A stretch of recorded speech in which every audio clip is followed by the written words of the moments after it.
Welcome to the Lowdown. Today's show, Oilers versus Toronto Maple Leafs tonight. McDavid's words in the Players Tribune sends Oilers fans to the moon and back. And Super Bowl week, bringing more of the unusual, as you would expect in week number 2 of the pregame show. The Lowdown is brought to you by Wolf GMC Buick. Family-owned, community-driven. We're making it easy. Visit wolfgmcbuick.com. We're live on YouTube and Sports 1440 online at sports1440.ca, iHeartRadio, and Radio Player Canada.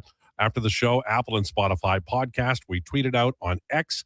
You can reach us anytime at 833-401-1440, 833-401-1440. We're on Twitter at Lowetide, at Declan Krueger, at JFenwick04, and at Donovan Paulson.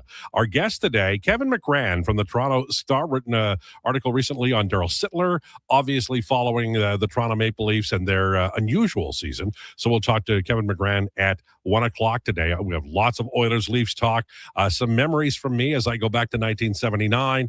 And then we'll talk Oilers defense and when they play it best. And you'll be surprised by the answer. First, though, we have our introductions. She is a fan of the Oilers, Eagles, and Bruins. So you know she's a genius. Ladies and gentlemen, it's Mackenzie McLennan. Mackenzie, how are you?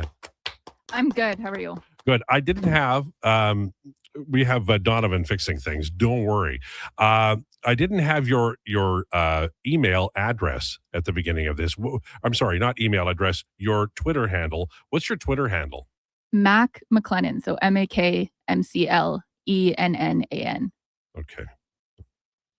Very long Twitter handle. Mac McLennan? Yeah. Okay. All right. How many followers do you have? 109. So we need to get you to 200, and then you can pass Josh Fenwick, who's not here today. He's working, but he's not here today. So follow you at Mac McLennan, MAC McLennan. Is there an A between the C and the M in your last name? No. Okay. Just all right. MCL. There you go. All right. He is a fan of chaos and sows confusion with every word spoken and is breaking the cameras currently. Ladies and gentlemen, it's Donovan Paulson. Donovan Paulson, everybody. You know those cameras are expensive, Donovan. I do. But when someone asks you, can we get that other camera on you? And you decide to try and make an effort instead of just sitting here and being lazy. Sometimes bleep happens. And the camera falls over. So no camera on myself today. I'm sorry for that because I think it should be. I think Josh should have one too. Because it gives, looking at my cranium for 2 hours has got to be exhausting for the audience. Surely to God we can, share the camera. Yeah, I mean, listen. I would think. It's tough to look at your Absolutely. face. Everybody says so. Anyway, you're bringing the chaos and we're going to talk a little baseball later on. Is that okay? You're okay with that? Oh, love it. All right. He is a fan of Jimmy Butler, college football, the Saskatchewan Roughriders, and the righteous truth. Ladies and gentlemen, Declan Krueger. Declan Krueger.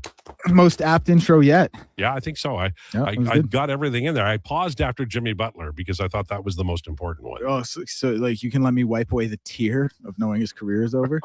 Come on. Man, sometimes I just watch Jimmy Butler edits on TikTok. And it hits me in the feels. So he's never coming back? You said he was going downhill, but this seems rather sudden that you say his career is over. No, that was kind of the implication. Like he's gonna be 38 when he comes back from this ACL injury. And he's never been a swift player, if you will. He's always been kind of maybe you take on a more complimentary role. He's done that in Golden State and it contributed to winning. Like he was a perfect Robin for Steph's Batman. There you go. Him, Giannis, and Steph, forget about it. All right. I got a few things I want to talk about with the Edmonton Oilers tonight. The Oilers-Leafs play. For me, it's always a time to reminisce about games past. The one I'll always remember is 1979 at Maple Leaf Gardens. Harold Ballard was so mad when the Oilers won. Wayne Gretzky scored against Mike Palmateer with like less than a second left in the first period. Stan Weir scored a penalty shot goal. That goal was delayed because there were rats on the ice or mice, and they had to clear the ice. Weir ends up scoring. Ballard is mad as hell. And I always remember laughing because during that period of time, it's going to be hard to believe, but it's true. Wayne Gretzky was immediately the best player on planet Earth when he arrived in the NHL. But Dick Beddoes was a well-known Toronto writer for many, many years. And Beddoes was really good at taking the opposite view. And he was on CBC television. Barbara Frum hosted. Peter Zosky was the pro Gretzky, and Beddoes was the anti Gretzky. And they were talking about a new contract that 99 had signed. And Beddoes was famous for saying that Wayne Gretzky wouldn't play center on the 1950 Toronto Maple Leafs, who were a stacked team. But the hyperbole was dynamic, and it always, I thought, gave it a little extra edge for Oilers fans when it came to the Toronto Maple Leafs. Now, of course, we've had many great games between the two teams. This particular era was fairly evenly matched until Mitch Marner was sent away last summer, and they replaced him with a bunch of third and fourth line guys. And there's a danger there. You need to have the high skill. The Oilers paid for Evan Bouchard. They obviously have McDavid and Draisaitl. It'll be a great game tonight. The Oilers should win. Right now, they're playing kind of leaky defense, and that leads me to my first question I will ask you, Donovan. Do you expect a better defensive effort from these Edmonton Oilers tonight compared to what they brought against the Minnesota Wild on Saturday? Well, yeah, that's got to be the primary focus, right? Like, this is a team that has shown complete and utter defensive inconsistency all year. And especially against that Minnesota team, they gave up 21 high danger chances out. They gave up 29 shots on net and 21 high danger chances. Every time the Minnesota Wild touched the puck in the offensive zone, it was from the slot, and it was a grade A scoring chance. So I would expect this to be more of a lockdown style of game. If you watch Toronto, you would know that they are the number one scoring team in the NHL at 5-on-5. And they are horrific on the power play. So they're kind of a weird team. Like, their PK is incredible, but they can't defend 5-on-5 to save their life. They're a weird hockey team this year. But if you give Toronto chances at 5-on-5, they will capitalize. So the Oilers are going to need to lock you-know-what down tonight if they want to win. Because to me, this is not a must-win game, but this is one of those games you look at and say, the Oilers really need to win this one because this is unbelievably winnable. Yeah, and it's important you go into the Olympic break doing well.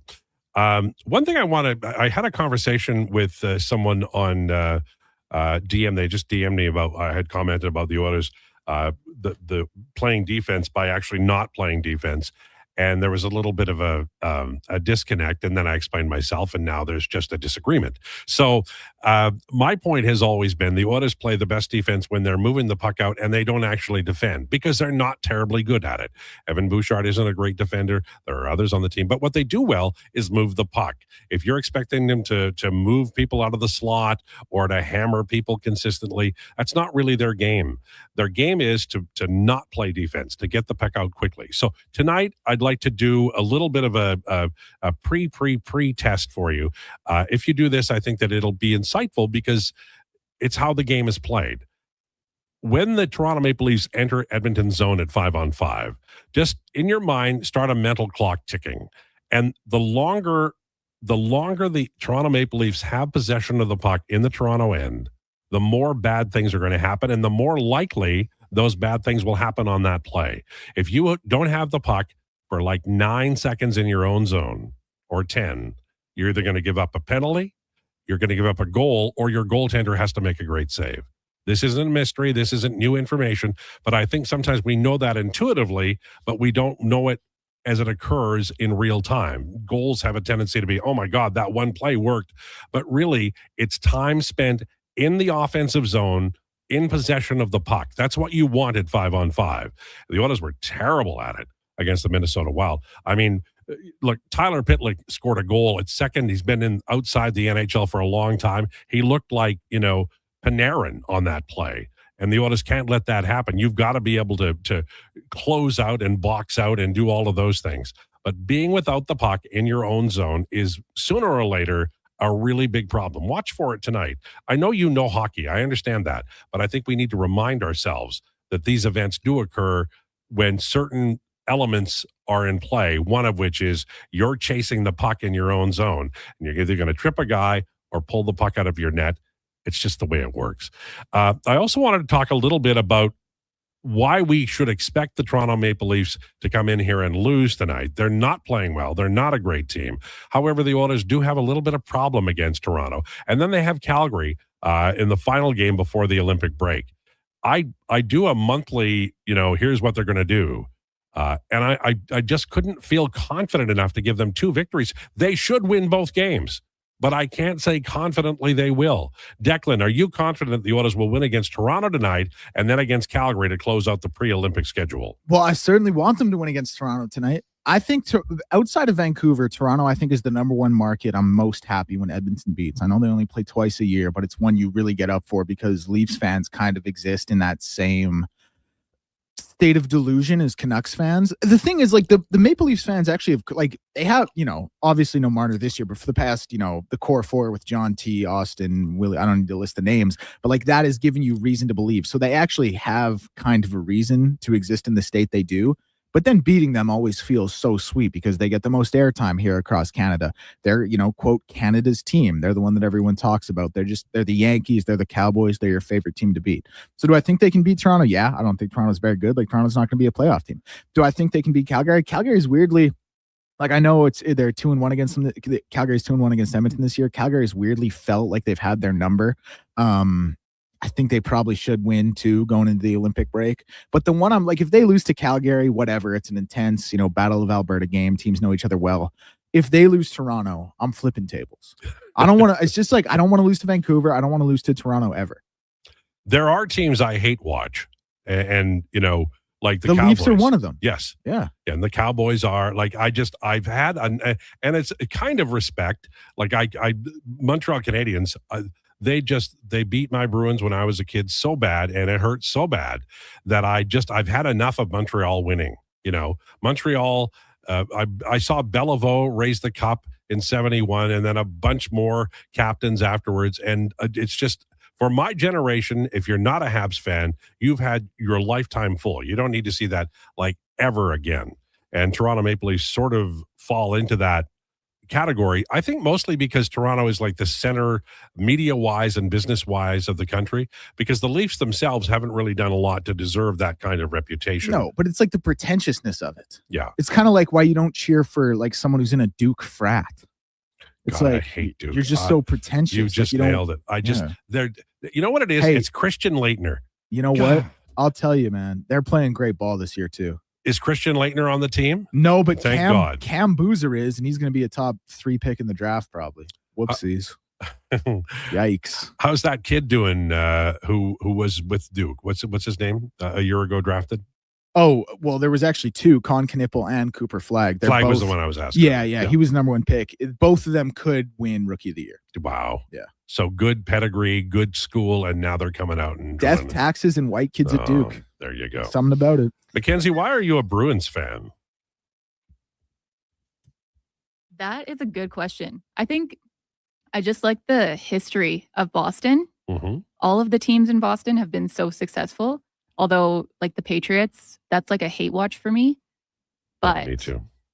Because they cheated against the Eagles. Exactly. No. And an Eagles fan, that's weird too. That one, because Philly feels like a very blue collar town, and their fans are crazy.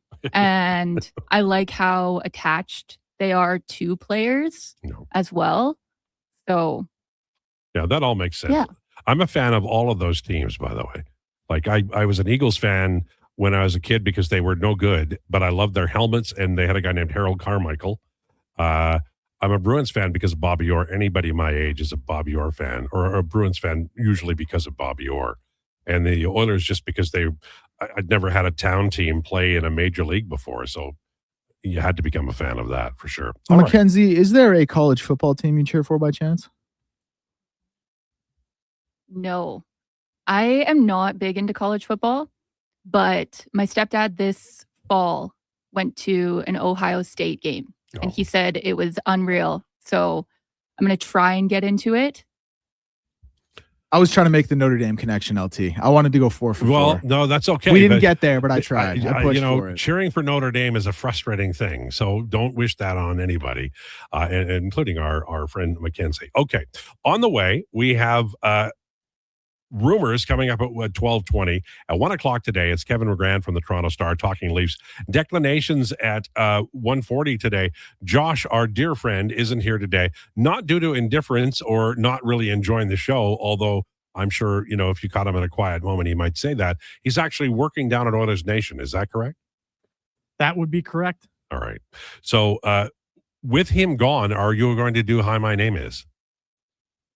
Well, yeah, of course. I mean, Josh he's only worked here for 3 months, did it long before he was here. So I'll definitely do it again today. So then it would be hockey or baseball then. Well, here's the thing. I don't know. Do you guys want me to give you 7 clues or do you guys want to 20 questions it? It's the OG crew. So why not keep plus back to basics, back to what the original format was? I think it's better for the listener. I do. I do too. Yeah. The 7 clues? Yeah. I totally agree. And then we call you names, but this time we won't. We promise. No, hey, it's cool, man. We'll say nice things. I totally agree. I love Declan. Now, here's the thing. I'm going to give one last thing to you guys both Declan's my favorite. Before we go to break. Do you guys want me to use one of the ones that a listener sent in that is a retired basketball player, or do you want me to make my own? Make your own. Make your own. Okay. Yeah. Because retired basketball player. Don't look over here. We all know how that's going to go. Well, I'll say Spud Webb and then I'm out. I Dr. will. J. Hey. Sorry, I didn't mean to cut you off by yelling "hey" that loud. But I was just saying to all the listeners out there, if you want to send in a player with 7 clues, no basketball, but please do it. That would really help me out. Email it to me, Declan@sports1440.ca. I'm a big Declan fan. Lowdown with Lowetide on Sports 1440 and YouTube. 60 years ago, we started selling trucks as Western GMC Buick. Today, we are Wolf GMC Buick. We're still located on the corner of 184th Street and Stony Plain Road with the same ownership for over 2 decades. Our customers have trusted our family-owned, community-driven business. And for that, we are thankful. If you're looking for a truck or SUV, pop in and one of our seasoned professionals will get you a great deal, hassle-free. Come trust our team at Wolf GMC Buick. Wolf GMC Buick. We're making it easy. Hey, Edmonton, did you know a local Play Alberta winner scored over $500,000 on Mega Jackpots Ocean Bells? Think about the season tickets you could lock down with that kind of cash. From major casino winners every hour to jackpots worth millions and hundreds of popular games to money that stays in the province, there's never been a better time to sign up for Play Alberta. Download the app today to get started with casino, sports, and lottery all in one app. Must be 18 plus to play. When you gamble, use your game sense. Japa Machinery Group knows that XCMG may not roll off the tongue, but Japa's team will help keep your construction jobs rolling on time and on budget with heavy equipment sales and rentals. Visit japamachinery.com to find out more. Wing Wednesday at First Round. Whether you're coming for the first round, the last round, or a few rounds in between, they've got you covered with half-price wings every Wednesday night. Half-price wings. Over 35 delicious flavors like Cajun salt and pepper, maple bacon, and Inferno wings. Now half price every Wednesday night. Wash them down with a cold pint of Canadian or Coors Light for only $5.75. Half price Wing Wednesdays at First Round in West Ed and now downtown. First Round, burgers, beer, sports. Looking for the perfect gift? Give the gift of great taste with a Loca Quality Market gift card. Redeemable at any Loca Quality Market or Loca operated restaurant. It's a treat for food lovers. Ready anytime. Grab yours today at loca.ca. He's a legend in the booth and a master on the mic. Lowetide brings the banter weekdays from noon to 2. Sports 1440 is where Edmonton talks sports. Get in the game. Text 833-401-1440. Friday night calls for a family fun that's second to none, starting with a big party. It's the Oil Kings mascot Louie's Birthday Bash, presented by Bloom Benefits. Edmonton faces the Moose Jaw Warriors. Local mascots will be in the house for Louie's big day, and every fan in attendance gets a card for their chance to win a fun Louie prize. Plus, 4 Calmont Kids food combos for $10 or less. The value is lion-sized. Oil Kings Warriors, Louie's Birthday Bash, Friday at 7. Great seats at Rogers Place start at only $20 at oilkings.ca.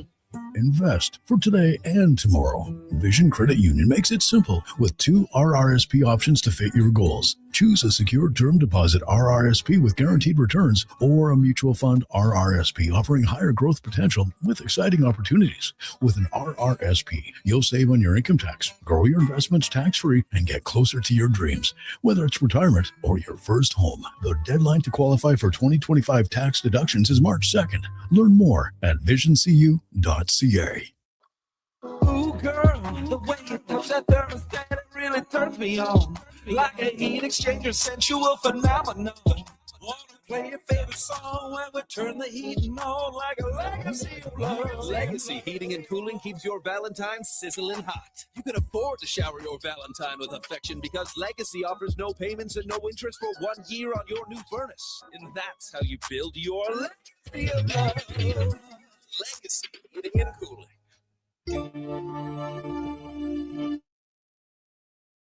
The Lowdown with Lowetide on Sports 1440. Can you fit Sports Encyclopedia on a business card? Presented by Wolf GMC Buick. We're making it easy. WolfGMCBuick.com.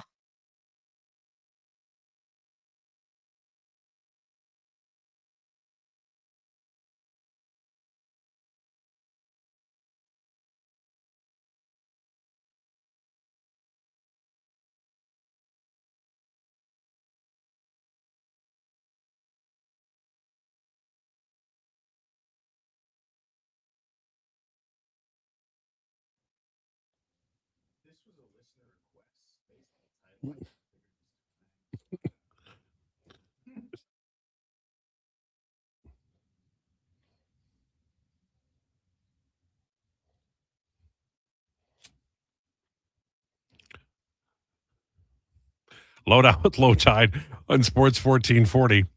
Brought to you by Wolf GMC Buick. Check it out at wolfgmcbuick.com on Twang Tuesday. I liked it. I liked the song. I know it's not Twang Tuesday, but Declan, well done. Good choice. Yeah, so as I was saying, that one was by listener request. The title of the song, I Want to Be a Cowboy. I was like, hold on a second. That sounds pretty country. Let me throw it in. Didn't preview it at all. Just went on good faith. Yeah. And it was not country, so my bad. Do you guys want to hear a funny, tragic radio story? No, I want to talk about Darnell Nurse's contract. All right. Well, it is a long story, so maybe I'll tell you. It's the sign story. And maybe one day you'll want to hear it, and I'll tell it to you. It is time for rumors. Wait. So you're not going to tell us the story? Well, you don't want to hear it. No, of course we do. Okay. So years and years and years ago, I worked several music stations, and the one particular music station I worked, we were having a then and now CanCon weekend, which is a brilliant idea because you can catch up on all your Canadian stuff and you can play some old great songs. And in 1971, a group called the Five-Man Electrical Band had a song called Signs. And it was a #1 hit everywhere, including the United States. It was a monster hit. Signs everywhere, sign. And he had hippie hair, and it was a wild song. Anyway, very popular. Many years later, many years later, like in 1990, a group called Tesla did a cover version of Signs, and it was a hit. And so I was putting the old Signs with the new Signs back to back, and I couldn't find a version of it. So a buddy of mine who worked at the station, he goes, here, listen to this or throw this in. And so I did, but I didn't preview it. And the version he gave me was live, and they used a word you can't use on the radio. And well, that got me but not the first or the last time that I had a world hurt on me. But that was one of my least popular moves. And it didn't cost me anything, but it could have. Did I read the liner? No, I didn't. It is time. Did I? So I did rumors? You read the liner, and then I went into talking about so you're not going to tell the story. I thought I read the Wolf GMC. I don't know if I read the Great Canadian Solar one. You know what? Let's read it again. Okay. Just to make sure. Right. Brought to you by Great Canadian Solar. Great Canadian Solar has been interrupting me is a bad idea. Homeowners and businesses harness the power of the sun for 15 years. Invest in solar and yourself. GreatCanadianSolar.com. You have the right to tell me you don't want to hear a story. It's okay. We always want to hear the stories. Okay. So I was expecting maybe Mac and Donovan to be a little bit like, yeah, in the background there. But Don't even try blaming them. You're the one in trouble. All right, so here we go. McDavid, Nugent, Hyman. We got Draisaitl and Kapanen and Podkolzin and Mangiapane drawing back into the lineup. I really like this kid who's playing. I know he's not. Szymanski's not going to be here like after the deadline. I get it, but Mangiapane is like and I know he's a sunk cost, but he's not helping. And I think that at this point in time, I'm ready to move off of Mangiapane. And I think Frederick's coming on a little bit. Maybe I'm wrong. What are your thoughts on that, Donovan? Oh, man. The quicker you can move on from Andrew Mangiapane, the better. We obviously had Frank Saravalli on this morning on the Carrier Show.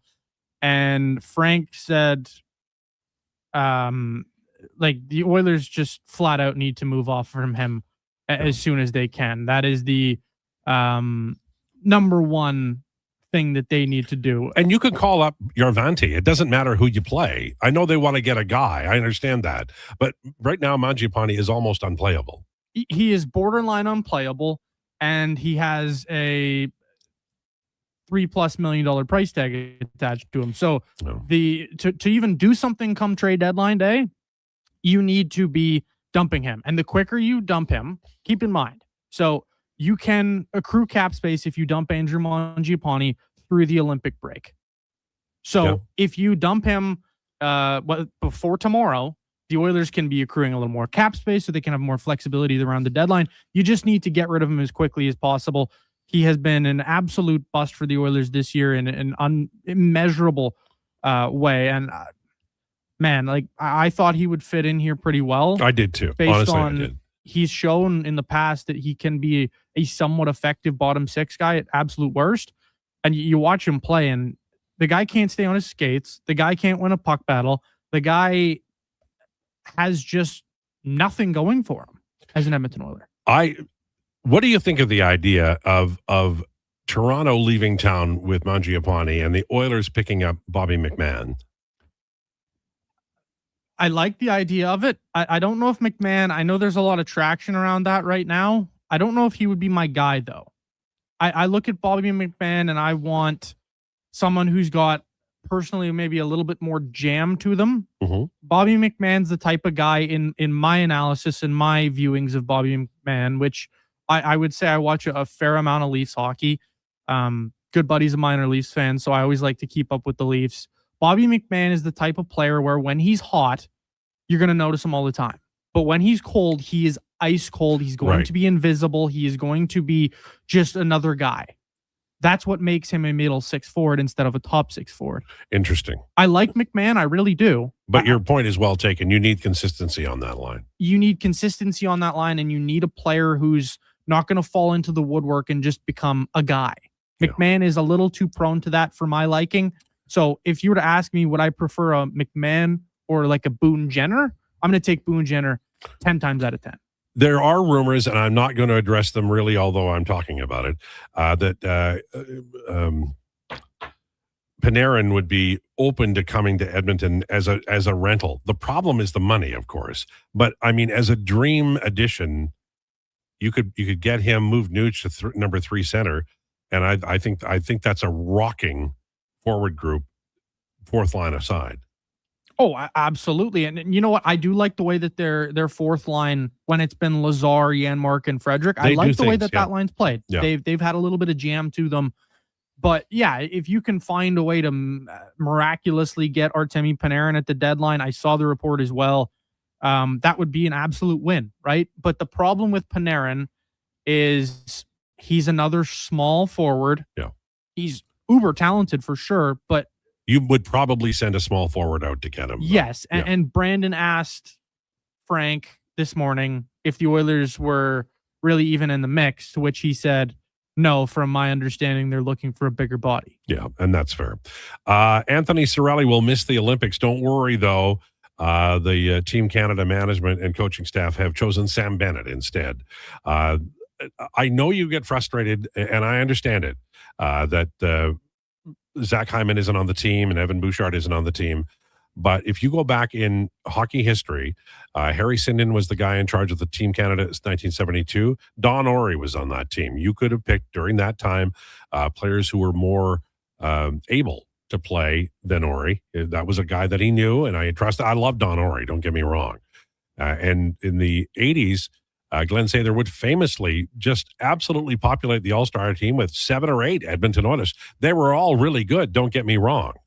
But he was the guy in charge, and that was what he decided to do. So if you feel like the folks who are choosing Team Canada have something against the Edmonton Oilers, you may well be right.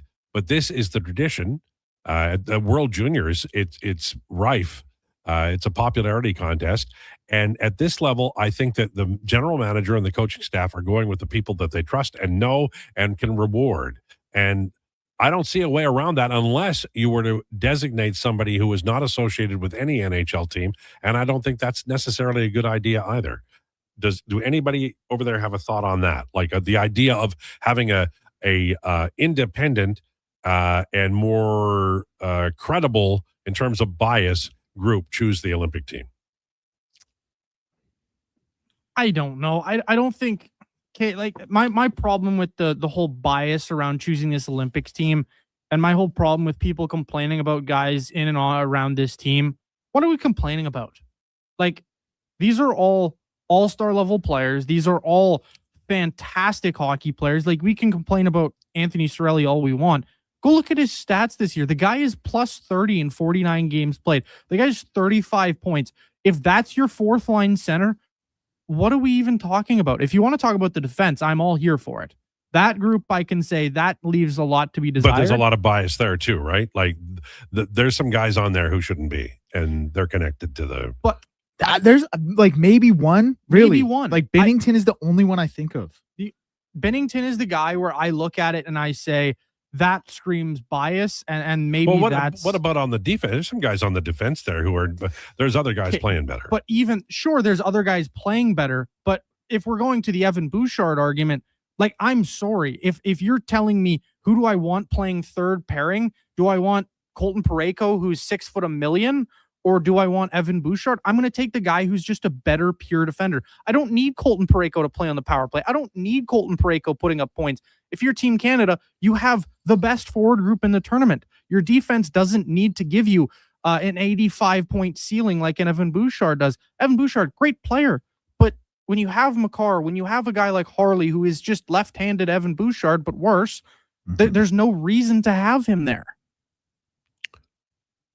You need the defensive upside. I'm not arguing Bouchard should be there. Although I would argue that. I think that this defense is not going to be fast enough. That I would agree with wholeheartedly. And Bouchard's not a burner. I get it. I understand it. But I think that is one of the ways they could be. Look, I think Canada could send a second team, and that team could win the gold. Canada should win the gold here. That's my opinion. But absolutely, I'd like more speed. My guy's always been, I've always really liked Noah Dobson's game. Noah Dobson, Jacob Chychrun, those would be two guys where I would have looked at them personally and said, I don't mind the defensive ability of either of those guys whatsoever. I also think they give you more offense than those guys in the bottom pairing would.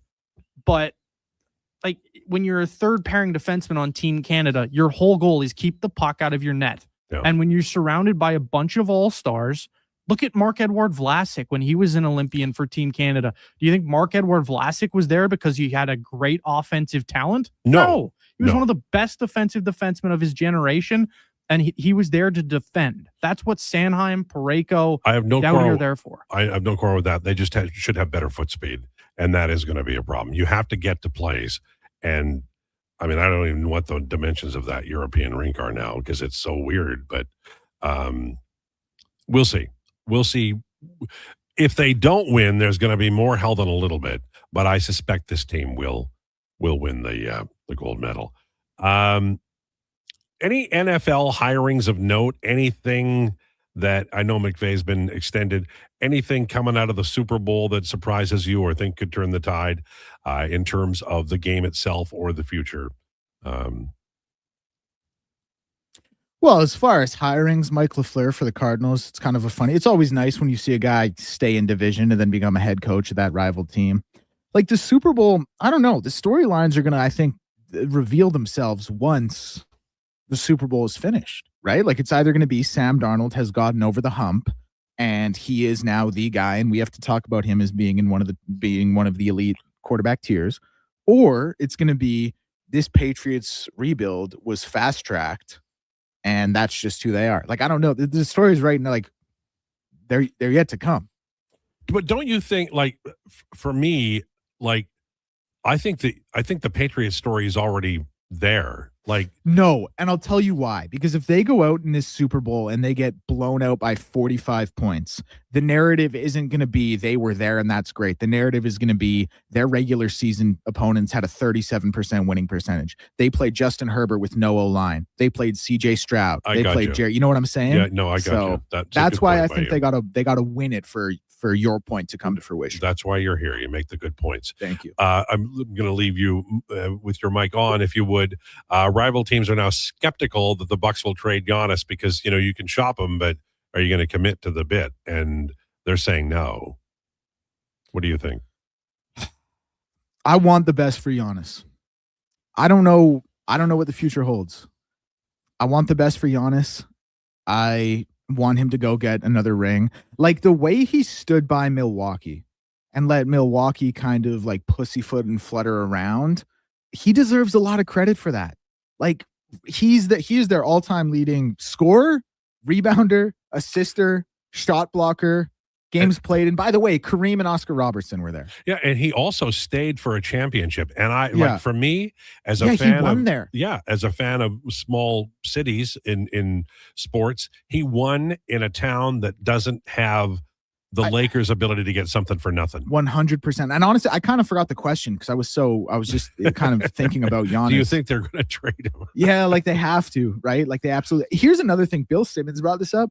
He said Milwaukee might have the worst 2 through 12, like second player through 12th player in the NBA. Then they do have to trade him. Then. And I thought about it and I was like, that seems crazy. Then you go and you look at some of the, and yeah, I think he's right. And they do have to trade him. Like they do. What he's done for that franchise, he deserves it. He deserves to be shipped out of there and have a chance to win. Does Anthony Davis get dealt? Market for him's dwindling a little bit. I think he does. I just don't know where. Like Atlanta, because Atlanta's now like they want to be a defensive team with a defensive identity. I guess Toronto would be cool, but again, like Toronto's whole team is one guard, one big, and 13 wings, and now all of a sudden, like, does Jakob Poeltl get shipped out for size back to Dallas? I don't know. I think he gets moved. I just don't know where. All right. In the Major Leagues of Baseball, the Mariners have acquired Brendan Donovan, who's an underrated second baseman, got a good bat, can also play the outfield. It's an interesting deal. Yohani Osara signed back in Cincinnati. He hit 49 home runs, and he's going to a bandbox ballpark. How many can he hit this year, Donovan? Ooh, well, we've seen it's been a hot minute since Eugenio Suarez was back in Cincy, but man, like he is one of the game's better power hitters, pure power hitters. I think when you look at Suarez, there's a real chance he could hit 50. And that's a hell of a number. I mean, I know Shohei does it sleeping, but Judge does too, but that's a big number. Oh, it's a gigantic number. When you play in a bandbox, your numbers are going to get inflated a little bit. And I think that's exactly what you're going to see. This was I'm not going to let this fly under the radar. This is a gigantic ad for the Cincinnati Reds, a team that was trying to get Kyle Schwarber, a team that was trying to take a little bit of a step this offseason. You get Eugenio Suarez, who's a potential 50 home run hitter for $15 million. It's dirt cheap. It's a 1-year deal. There's a player you've known and had in your organization before. This is the type of move that Cincinnati, their big problem was they had so many guys who were kind of the same player. Mm-hmm. They had so many guys who were just quality players, but they were either going to be 10% worse than league average or 10% better. And when you have 5-6 guys who are like that, the odds that you have a bad season or a good season, it's just so up in the air. You have no idea because they're good players, but you can't have too many of them. No. Suarez changes the whole mentality of this team for me, where you get a nice little bit of protection for Ellie De La Cruz. You get a nice little added offensive boost. It just takes the Reds in a whole different direction. And Brendan Donovan, briefly, unbelievable utility player, gives the Seattle Mariners something they desperately needed, in the sense of, you watch that team and they strike out a ton. The offensive game plan in Seattle's been deeply flawed, in my opinion, for quite some time. And you lose Jorge Polanco, who's excellent for you last year in Seattle. Huge ad, good bat to ball guy, does so many different things well. I'm a big fan of Brendan Donovan. Back to Cincinnati for a second. Chase Burns is like a fireballer, young pitcher there, but he's one of many. There's Trey Savage in Toronto. There's Burns. There's Mizorowski. There's McLean in New York. Schlittler with the Yankees. Of that group, who would you bet on? That's a great question. I would bet on maybe Chase Burns. Yeah, because he's big physically and he can throw hard. He's got absolute gas. I think he's got a fantastic arsenal. You could make the case for McLean. You could make the case for Trey Savage. They're all so good.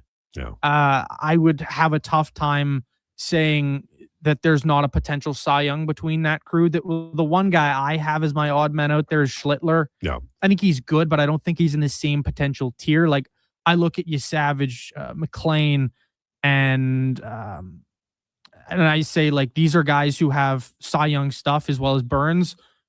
Schlittler, really good. I just don't know if he has that same level. It's all a matter of health too, right? Absolutely. All right, we're late for a break. On the way, we're going to talk Oilers. Toronto Maple Leafs got more stories from the past. Oh boy. Lowdown with Lowetide on Sports 1440 and YouTube. Shoulder pain. It can make even the simplest things like reach.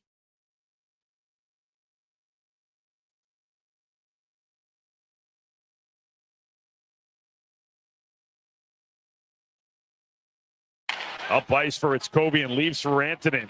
Rantanen to the inside. Nice move. Back in. He scored. Oh, wow. What a goal.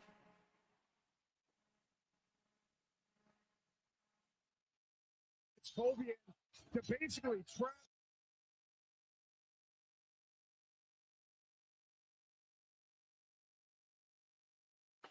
Hughes. A collision at the line. Boldy. Back to Hughes. Kaprizov fires. He scores! Kirill Kaprizov wins it for the Wild. Watch the middle. Act picks and hits Suzuki. So they feel that there's a missed call. It's going over to Grimes. Grimes down the line. Right in the grill of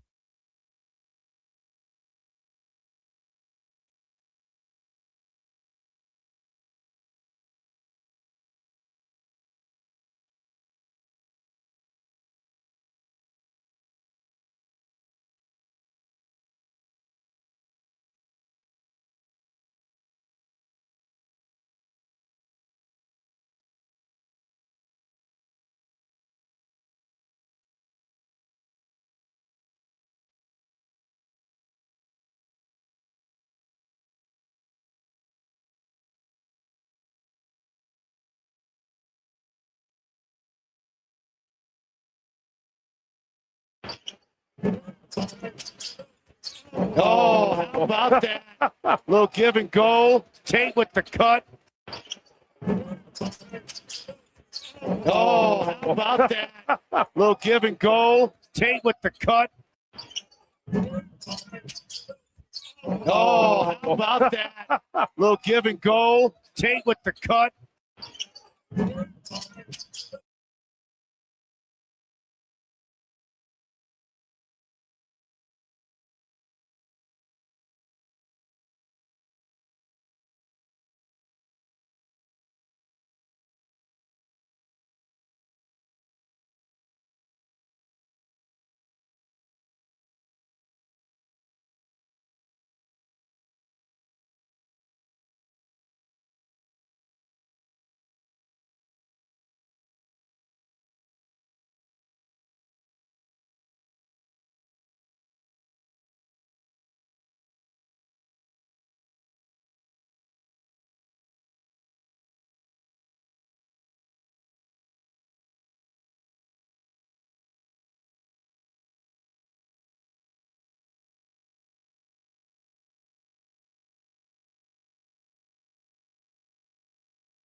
Here's the Lowdown with Lowetide on Sports 1440. Presented by Wolf GMC Buick. We're making it easy. WolfGMCBuick.com.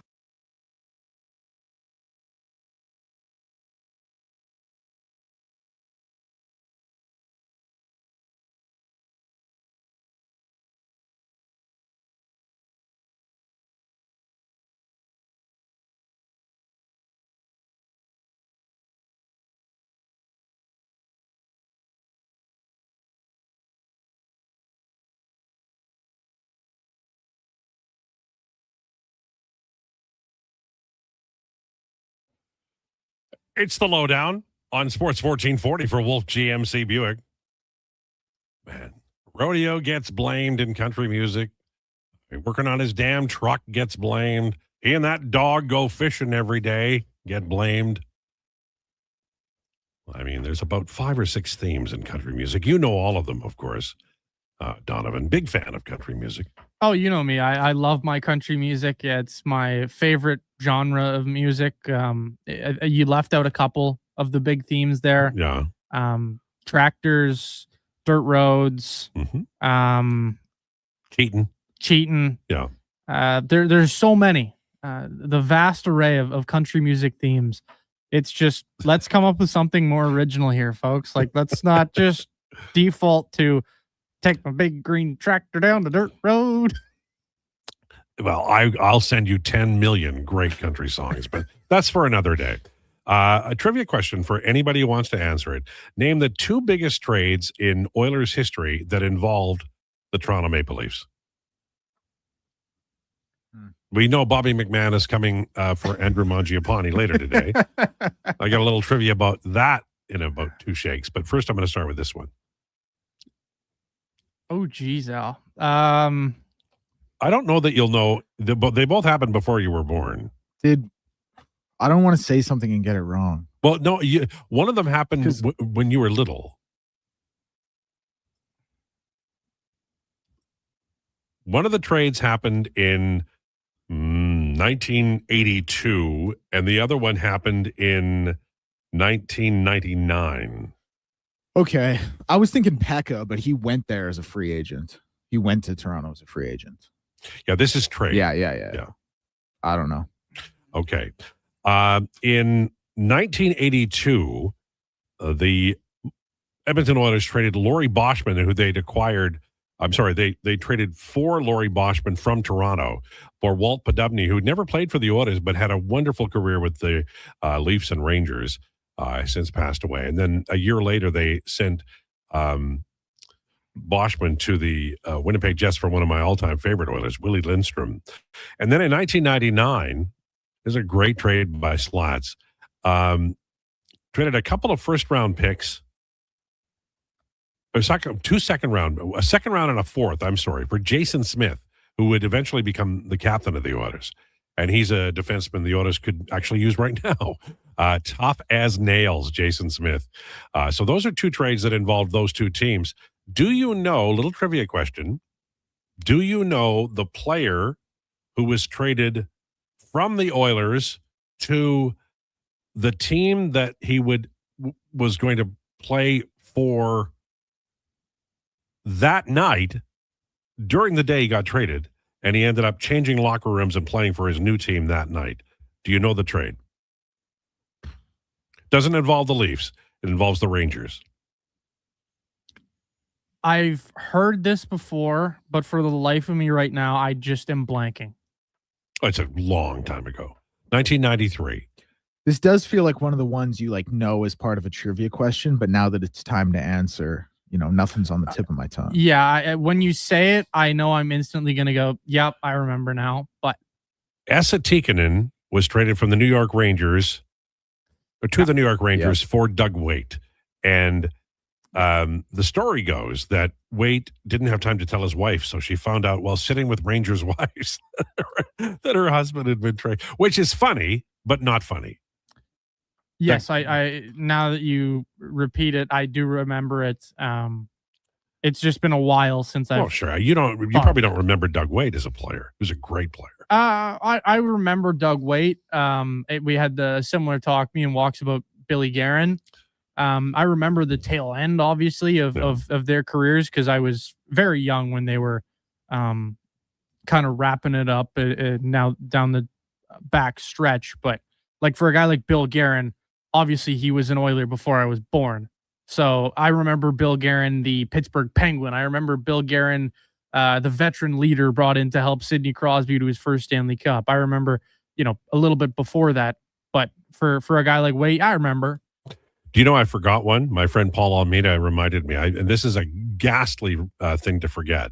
It's such a big trade that I just think about it as like awful. The Edmonton Oilers traded Glenn Anderson, Grant Fuhrer, and Craig Berube to Toronto for Vincent Damphousse, Peter Ing, Luke Richardson, Scott Thornton, future considerations, and cash. That was a big trade. That is as the kids would say, whopper. Man, that one hurt. What's the trade you remember either loving or hating? And it's like, it doesn't matter what sport, but the one it's emblazoned in your brain and you'll never forget because it was so big, it blew your mind, and then your mind stayed blown. Bro, Luka Doncic. I don't know if you heard us, but I was telling these guys during the break, that was like the first moment in history where I'll always remember what I was doing. Because I was a little too young for 9/11. Yeah, probably didn't grasp Michael Jackson's death. Obviously, first day of sports 1440. Remember I was for that. But that Luka trade, like I will always remember what I was doing when I found that out. And I've maintained this. We, for the rest of our lives, will never see a trade that crazy. Under the cover of night. So the Gretzky trade, modern version. Yeah, and like the Gretzky trade, this is kind of another thing I've said. Like Gretzky, at least Pocklington was like, I want money. And I'm getting money from this. Like the Luka trade was Nico Harrison not calling 28 other GMs. Trade, like it would be if McDavid was traded under the cover of night for John Tavares and a first round pick. Oh my God. But it would also be like if Bowman only called the Leafs. It was crazy. It was the craziest trade I'll ever live through. You? Well, one that comes to mind would be obviously in market would be Taylor Hall for Adam Larson. Right. Straight up 1-for-1. But the one It's a good one. My blog melted that night. The one that really got me personally, it was that little span. It was kind of that whole day, that kind of whole couple hours where it was the Weber for Subban. That was the one that really huge. Exploded my brain. No. You could also pan to baseball for like the Juan Soto trade, the original first one from the Nationals with that CJ Abrams package, and they get that was a hell of a trade. Unbelievable trade for the Nationals, and they get Gore. They got so much out of that package. They're too. Pissing it away now, though. But yeah, they pissed away Mackenzie Gore for pennies. I don't know what they're doing. None of those guys could turn out. Like that's how bad it is. That's the thing, especially in baseball. People talk about prospects. In baseball, you look back at a lot of these trades, like even the Jose Barrios trade. That trade, we can look at Jose Barrios now and go, But like Austin Martin and Simeon Woods Richardson turned out to be absolutely nothing. I remember everybody's like, Martin. They got Martin. Okay. Big whoop. You could look back to the Josh Donaldson trade, what the Jays got when they traded Donaldson. Nothing. Yeah. Like all these trades turn out to be nothing burgers. It's true. Bird in the hand. All right. It's 12:54. On the way in hour number 2, we're going to have Declination's Hi, My Name Is, but we'll begin the hour with Kevin McGran from the Toronto Star talking about the Leafs, maybe a little Sittler talk and more. Lowdown with Lowetide on Sports 1440 and YouTube. Time for an update with Declan Krueger. This is a Sports 1440 update. Brought to you by Sean Cunningham of Remax Real Estate. Get the home team advantage for your next move in the Edmonton area. If you're thinking about buying or selling a home, call or text Sean directly, 780-265-0165. That's 780-265-0165. Edmonton Oilers, of course, in action tonight, playing host to the Toronto Maple Leafs, 6:30 p.m. puck drop for that one. The money line currently Edmonton at -185. Other games in the NHL, we'll see Columbus, New Jersey, Washington, Philly, and Ottawa, Carolina. All getting the action going at 5, and Seattle, Anaheim in the late game at 8.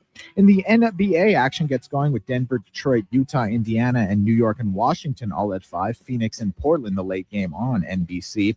And around the sporting world, Sam Bennett has replaced injured Anthony Strelli on Team Canada. The Grizzlies are trading star forward Jaren Jackson Jr. along with John Conchar, Jock Landale, and Vince Williams Jr. to the Utah Jazz for Walter Clayton Jr., Kyle Anderson, Taylor Hendricks, George Niang, and 3 first-round picks. Chicago, Minnesota, Detroit also agreeing to a multi-team deal. Jaden Ivey and Mike Conley going to the Bulls. Kevin Huerter and Dario Saric to the Pistons. Detroit also receiving a 2026 first-round protected swap from Minnesota. In addition to Bill Belichick, Robert Kraft has also not been named to the Hall of Fame for 2026. I'm Declan Krueger. This has been a Sports 1440 update.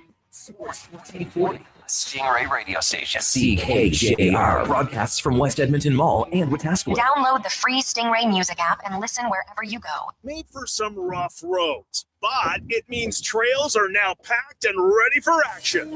Don't miss out on riding adventures this winter with a Ski-Doo from Riverside Honda and Ski-Doo. Work or play with new 2026 Generation 5 models with class-leading design and power. And right now, take advantage of 5.99% financing OAC. Only at Riverside Honda and Ski-Doo. 15 Inglewood Drive in St. Albert. And always at riversidehonda.com. Shop local, shop Canadian. When it comes to sports in Edmonton, Jason Gregor is a must listen. He brings you the inside scoop with guests from across North America. If it matters in sports, you'll hear it here first. Gregor rolls out weekdays from 2 to 6 on Sports 1440.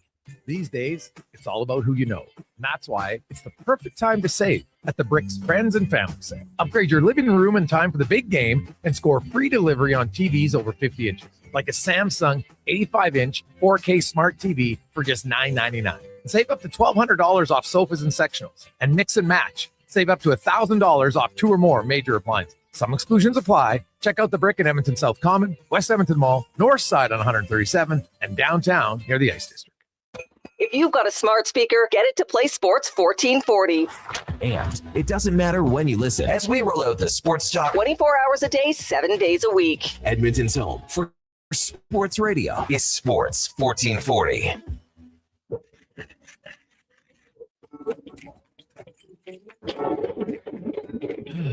Oh, Canada. Jiffy Lube is here to keep you moving through mornings like these. Full synthetic oil changes, quality Pennzoil products, tire checks, battery tests, and everything else your car needs to get through our winters. Stop by Jiffy Lube for fast, easy, warranty-approved service. No appointment, no hassle. Just dependable service right when you need it. Jiffy Lube, keeping you moving through this.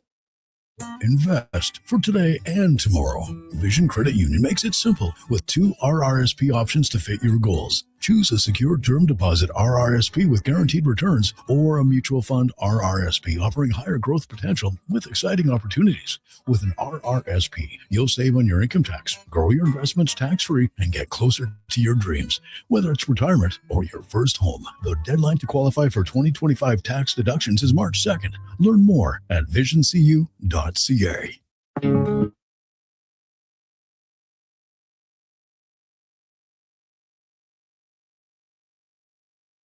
You need the lowdown? It's with Lowetide right now on Sports 1440. Presented by Wolf GMC Buick. We're making it easy. WolfGMCBuick.com.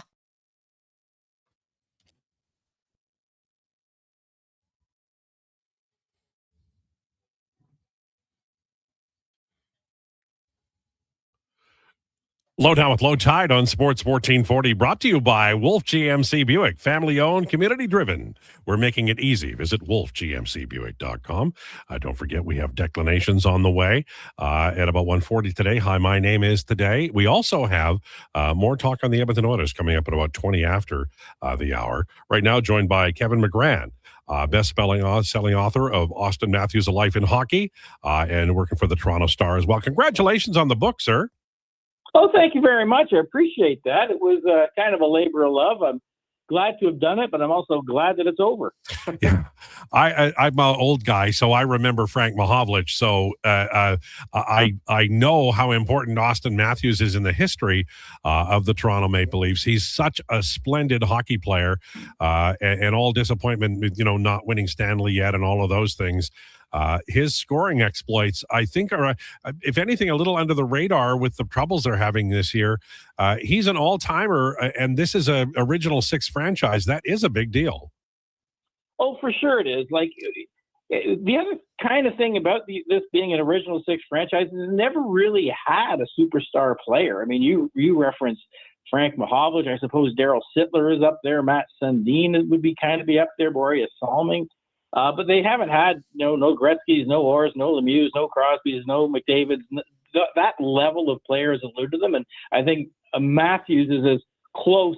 Yeah, he probably belongs in that conversation. He's had an off year last year with injuries, and he's come back to life since December in terms of making the kind of plays and taking the kind of shots we're used to. But the book is about Matthews and his unique journey from, a state with no natural forming ice and learning to skate on plastic ice and stuff like that to becoming this player. But it's also about the Maple Leafs and how they haven't had a player of that caliber in 100-odd years.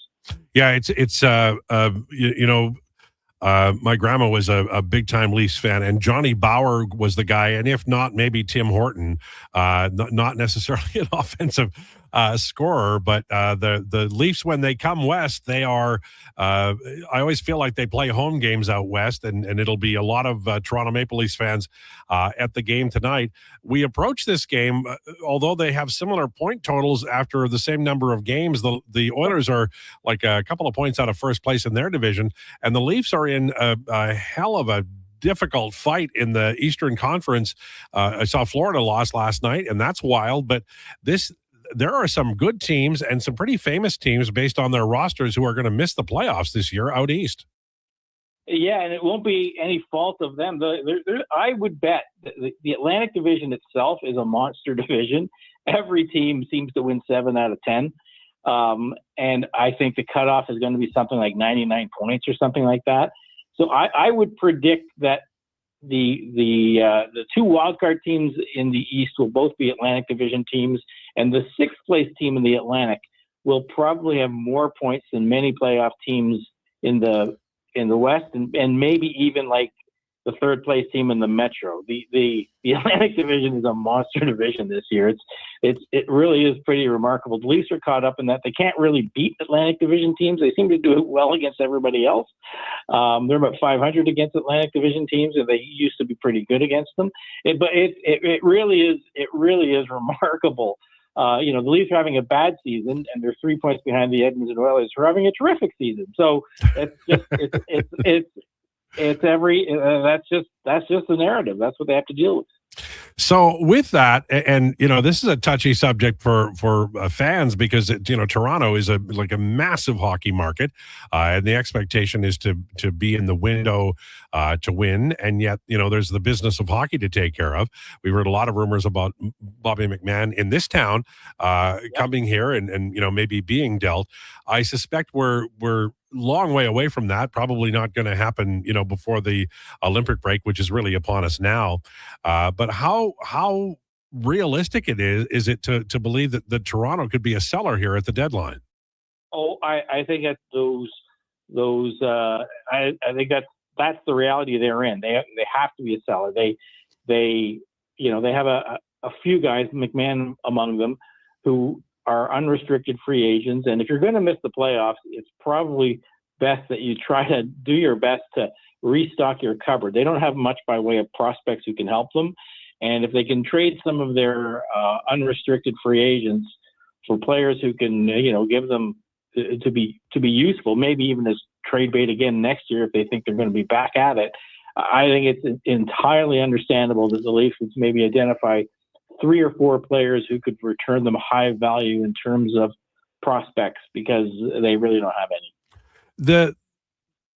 The feeling I get with this team, and maybe I'm wrong, from a distance it's tough to tell, is they offloaded Marner. and they added some pieces they felt they needed, like in-depth roles, but they lost enough off the skill side for them to be in a lot of games that were tighter than maybe they were a year ago because of an extra goal. I'm not saying that Marner was the difference, because it sounded like that die had been cast and there was no going back. But how much do they miss? Maybe, I know the stretcher arrived there and did brilliant work.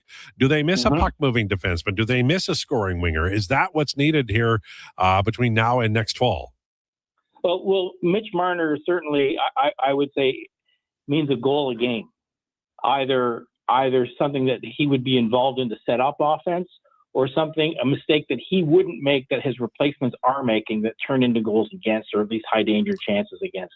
I think that's a goal a game swing on him alone. So they need a player like him. Max Domi is doing his level best. He's hot right now, and from the offensive zone, he's a good player. Defensively, he's still a struggle. I would argue they need a number one defenseman. I don't think they've had one in a long time. Maybe since Thomas Caberlet and Brian McCabe were their 1-2 punch. Like, they really just haven't had that one guy that can do everything on the back end. Morgan Riley does his best. He's injured now. Oliver Ekman-Larsson is probably the number one defenseman this year in terms of offense anyway. And, he'd be another one that'd be on the trade block because, he's 35 years old and they'd be selling high on a guy like that. There's a lot of issues. I would say, I know the teams don't like to make excuses, but I'll make the excuse for them. They've been injured all year. Like, they've not once had their A lineup together. They've both goalies, two of their top four defensemen, and a couple of their centers have been hurt, like on a rotational basis, 2 or 3 of them out at any given time. And it's really just comical. I think it feels to me like this is maybe an exaggeration, but at least half of the games they finished with fewer players than they started with because somebody got hurt. And that's usually a defenseman, and like every defenseman but Ekman-Larsson's been hurt this year. I got to think if Brad Treliving is looking at this team, he's going, this is a good enough team to win if we're healthy. And he might just be looking at this as a 1-year blip. Next year, come back healthier, and the same team would probably have a lot better result. Kevin McGran, our guest from the Toronto Star, author of Austin Matthews, A Life in Hockey. One thing that I think Toronto has done pretty well, at least better than Edmonton in recent years, and maybe the offer sheet had an impact on that, but Easton Cowan looks like he's going to be a player. Nyes is struggling a little bit this year, but still posting points. I never know what to say about Nicholas Robertson. I mean, he's on the team, and they love him, don't love him, not sure. But they have some guys who are, let's say 23 and under, who are NHL players, are going to have NHL careers. And it's tough to do when you're not drafting high, but they seem to have been able to do that in recent years. Yeah, their scouting department, both under Kyle Dubas and now under Brad Treliving, and there have been changes within. They have a philosophy about drafting, and they have been able to find diamonds in the rough. I mean, they squandered Fraser Minton, but he was a second-round pick that they traded for Brandon Carlo. And now he's having a great year in Boston, and you think, wow, wouldn't he be something in Toronto right now? But they do find guys that work out. It just takes so long for the later round picks to turn into something like. Yeah. Easton Cowan is doing a very, very good job. He's earned the coach Craig Berube's trust, and I don't think Berube really likes young players all that much. Nick Robertson he's also earned the coach's trust. That took an entire season for that to happen. I'm not sure where Nick Robertson fits in. Like he'll score 15 to 20 goals, but I think the Leafs would much rather have a bigger player doing that than a smaller player like Nick. And so they have been able to. There's a kid in with the Edmonton Oil Kings, Miroslav Alinka. I think they're pretty high on him. He might be one of their top prospects in junior hockey, but he was like a 5th round pick a few years back, and you just got to wait on those guys. It's a interesting organization always, and one of the players that I'm I'm fascinated by, and I'm interested in following his career, is Dennis Hildeby, who's a gigantic goaltender, 6'7", 230. I sometimes will talk to scouts, and they just love big goalies. They must just love this guy, and he's played pretty well for the Maple Leafs when he's there. But I mean, they obviously have other goaltenders who are available, and they've signed, and they're their NHL goaltenders. What's the future in terms of what you think the Maple Leafs will do with Hildeby? Is he a long-term part of the solution, or is he just a guy? Oh, I think he's a long-term part of the solution. It's the one area where the Leafs are actually sort of ahead of the curve. Like, this organization has done a very terrible job at drafting and developing goalies, but they turned the corner on that about 6 or 7 years ago, and Joe Woll is kind of the first product of their goalie academy, and Dennis Hildeby will be the second. What they have in Hildeby, Joe Woll, and Anthony Stolarz are three goalies who earn combined less than $8 million. Beautiful. And so they've got to move one of them by next season. Hildeby is in the minors right now. He's probably their best goalie, but he can play in the minors without waivers. Next year he'll require waivers, so he's not clearing if they think they're going to move him. He's earning less than $1 million, and he's posting a save percentage. The best save percentage on the team, and the team is not that great defensively. So he's earned his way on to their list. Now, at the beginning of the season, it was a bit crazy because Joe Woll took a leave of absence, and they signed James Reimer to a PTO. Then they claimed Caden Primo off waivers, and then Stolarz got hurt, and so Hildeby sort of got thrust into the role, and he did well. It's Stolarz right now who's the veteran, who's had 2 years of stellar goaltending, but in a limited role, like 30 to 35 games, who's kind of struggling now. You'll see him tonight. And I think if they can get him up and running, Joe Woll's sort of already up and running, and then you have Hildeby, you've got a three-headed monster. One of those guys will be attractive to another team, A, because they're legitimate NHL goalies, and B, they're signed to very, very cheap contracts. So before we let you go, just want to ask you about all the UFAs, Yarncroc, Lawton. We talked about McMahon, Stetcher. I'm assuming the Stetcher's going to get signed, right? I don't know. They've got like 8 or 9 defensemen signed for next year. I think Stetcher could be a guy that they see if they can get something for at the deadline. If they're truly out of it, and Stetcher's been terrific. Like, I can see why he's such a popular guy. He's so engaging. He's so committed. He's so team oriented, and he gives everything he's got. But I know the Leafs, he's not a big enough defenseman for them, and they'd probably rather have a guy who's 4 inches taller if they could get that. That's just the way Brad Treliving and Craig Berube think. So I would imagine Troy is one of those guys. If they get the right price for him, he'll be out the door as well, unfortunately. Kevin McGran, thank you so much for this. Appreciate your time. All right, anytime. Call me anytime. I loved it. There you go. Kevin McGran from the Toronto Star wrote a book on Austin Matthews, Life in Hockey. Matthews is a fascinating character. I grew up in a Leafs house, and they won Stanley Cups in 62, 63, 64, and 67. And so they were like a powerhouse, even though the Canadians were equal. They won like rapidly during the 1960s with Punch Imlach as the coach and GM, and Frank Mahovlich and Dave Keon and Tim Horton and Johnny Bauer. But when expansion came, it all kind of fell apart, and they've had moments, late 70s with the Sittler, McDonald, Williams group, and then that splintered because of Harold Ballard. And then, I think the Sundin Leafs really had a shot, and maybe the Matthews Leafs do too. But it as good as Matthews is, and I think he's the all-time best scorer on that team ever, including Frank Mahovlich. They're so far, like, if this is it, if this is as high as they fly, then I just don't think there's any way to frame this other than a massive disappointment for this organization since 2016. The career high for Matthews in games played in the playoffs is 13, and that happened a year ago. They haven't had a deep run. They haven't made it to the final. maybe that's still to come. Obviously not this year. Okay. We're going to dig deep on the Edmonton Oilers in tonight's game next. Lowdown with Lowetide on Sports 1440 and YouTube. Calls for a family fun that's second to none, starting with a big party. It's the Oil Kings mascot Louie's birthday bash, presented by Bloom Benefits. Edmonton faces the Moose Jaw Warriors. Local mascots will be in the house for Louie's big day, and every fan in attendance gets a card for their chance to win a fun Louie prize. Plus, 4 Calmont Kids food combos for $10 or less. The value is lion-sized. Oil Kings Warriors, Louie's birthday bash, Friday at 7. Great seats at Rogers Place start at only $20 at oilkings.ca.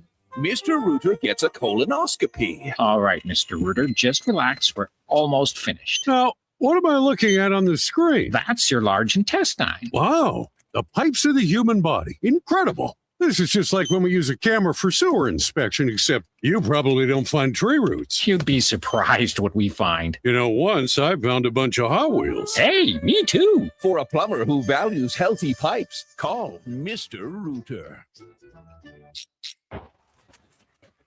24 hours a day, 7 days a week. Edmonton sports fans stay informed with Sports 1440. Stream us. Listen to us on the AM dial. However you consume this radio station, thanks for listening. Winter in Alberta doesn't mess around. And neither does Titan Supply. For over 50 years, we've earned the trust of our customers across a variety of industries. Because we lead with integrity, honesty, and respect. I'm Joe. And I'm Brent from Titan Supply. When the weather hits hard, we're fully stocked with rigging, lifting, and hauling gear that works as hard as you do. Titan Supply. Built on trust, driven by safety. Serving Edmonton, Grand Prairie, Red Deer, and Calgary. Let us help you face the weather the Titan way. Visit titansupply.ca. Hey, Edmonton, did you know a local Play Alberta winner scored over $500,000 on Mega Jackpots Ocean Bells? Think about the season tickets you could lock down with that kind of cash. From major casino winners every hour to jackpots worth millions and hundreds of popular games to money that stays in the province, there's never been a better time to sign up for Play Alberta. Download the app today to get started with casino, sports, and lottery all in one app. Must be 18 plus to play. When you gamble, use your game sense. What a performance by Action Electrical today. Their projects team kicked things off, designing and building with unmatched skill. Then the service team swoops in for those crucial repairs and maintenance. And don't forget the testing team, ensuring everything's safe and sound before the solar team scores with sustainable energy. A complete team effort. Have Action Electrical bring home a win for you and your project. Visit actionelectrical.net. Hi, Mike here from Northgate Chevrolet Buick GMC. Happy New Year. I just wanted to take a moment to say thank you. Thank you for everything in 2025. With your help and your support, we fed almost 500 families. We donated to various charities in the Edmonton area, and we're going to do it again in 2026. Please stop in and see us today, 13215 97th Street, or visit us online at northgategm.com. You're in Northgate country. Friday night calls for a family fun that's second to none, starting with a big party. It's the Oil Kings mascot Louie's birthday bash, presented by Bloom Benefits. Edmonton faces the Moose Jaw Warriors. Local mascots will be in the house for Louie's big day, and every fan in attendance gets a card for their chance to win a fun Louie prize. Plus, 4 Calmont Kids food combos for $10 or less. The value is lion-sized. Oil Kings Warriors, Louie's birthday bash, Friday at 7. Great seats at Rogers Place start at only $20 at oilkings.ca.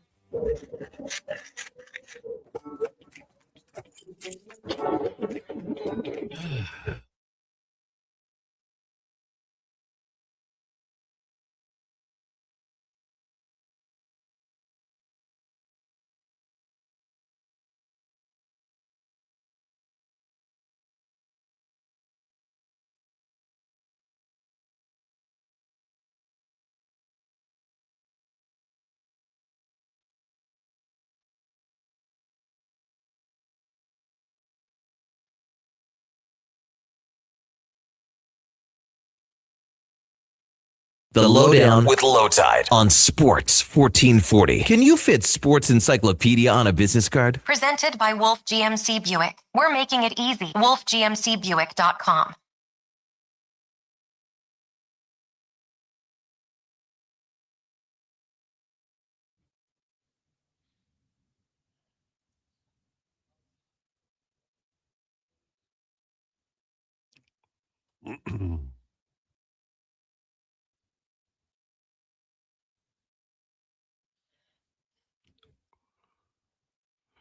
It's the Lowdown on Sports 1440 for Wolf GMC Buick. Family owned, community driven. We're making it easy. Visit wolfgmcbuick.com. Dwayne Tuesday, we play the slow stuff for Donovan. He likes it. Those sad ones. The tearjerkers are really the ones that bring him back to the show every Tuesday. It's the Roundtable without Josh. Our dear friend is working somewhere else. And I was just commenting during the break how quiet it is without Josh. Nobody's said a lot about, dumb movies that are great movies. We haven't had an argument about basketball yet.